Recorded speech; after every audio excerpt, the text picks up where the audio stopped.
শুভ সকাল বন্ধুরা, তোমরা সবাই কেমন আছো? আশা করছি যে যেখানে আছো সকলেই খুব ভালো আছো। হুগলি জেলার চুঁচুড়া শহর থেকে আমি তনুশ্রী তোমাদের সকলকে জানাই আমার চ্যানেলে অনেক অনেক স্বাগত আর অনেক অনেক ভালোবাসা। আজ একদম সকাল থেকে ব্লগটা শুরু করলাম। ভিডিওটা স্কিপ না করে দেখার জন্য অনুরোধ রইল। আশা করছি তোমাদের সকলের খুব ভালো লাগবে। আজ আমরা পরিবারের সবাই মিলে বেরিয়ে পড়েছি বীরভূম জেলার ফুল্লরা কালীবাড়ির উদ্দেশ্যে।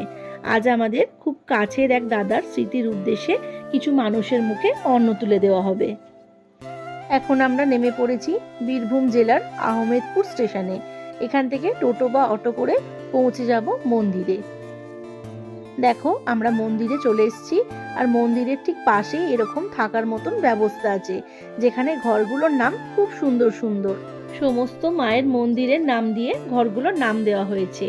দেবী ফুল্লরা, বক্রেশ্বর, কল্যাণেশ্বরী, অট্টহাস। আমরা যে ঘরটা নিয়েছিলাম আমাদের ঘরটার নাম ছিল অট্টহাস। এখানে তোমরা এসি নন এসি সব রকমের ঘর পেয়ে যাবে, আর এই তলার বড় বারান্দাটাতে অনেকজন একসাথে বসে খাওয়ানো যেতে পারে।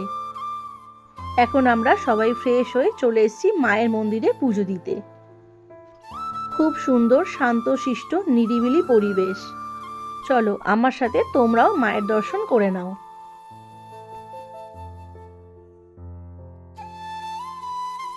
আমাদের সবার পুষ্পাঞ্জলি দেওয়া হয়ে গেছে। এখন আমরা ধূপ মোমবাতিগুলো বাইরে গিয়ে জ্বেলে দেবো।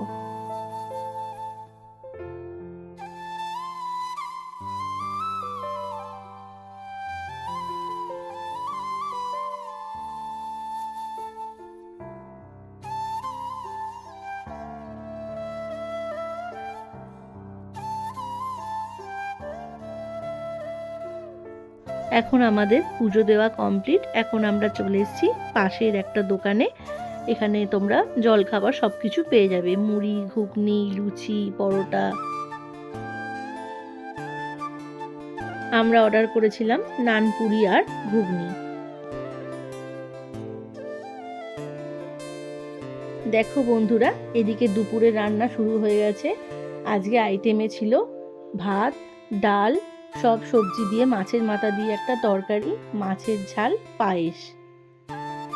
সত্যি বন্ধুরা, এখানে না এলে বুঝতেই পারতাম না কত অসহায় মানুষরা একটু অন্নের জন্য এদিক ওদিক ঘুরে বেড়ায়।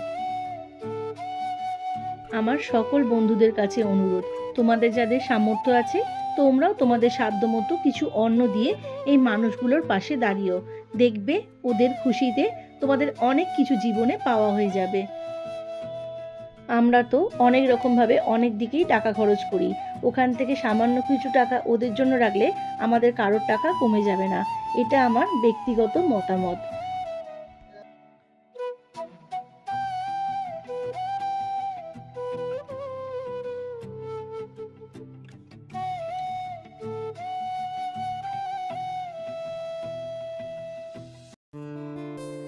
দুপুরে খাওয়া দাওয়া সারার পর আমরা বেরিয়ে পড়েছি বীরভূম জেলায় আরও অনেক ছোট ছোট সুন্দর সুন্দর মন্দির দর্শন করতে।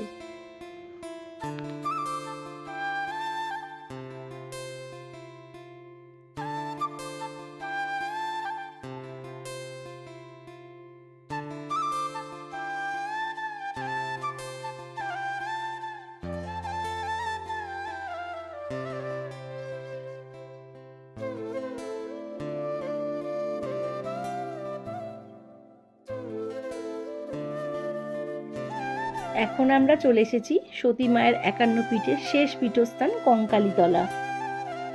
এখন সন্ধেবেলা এখানে মায়ের আরতি হচ্ছে।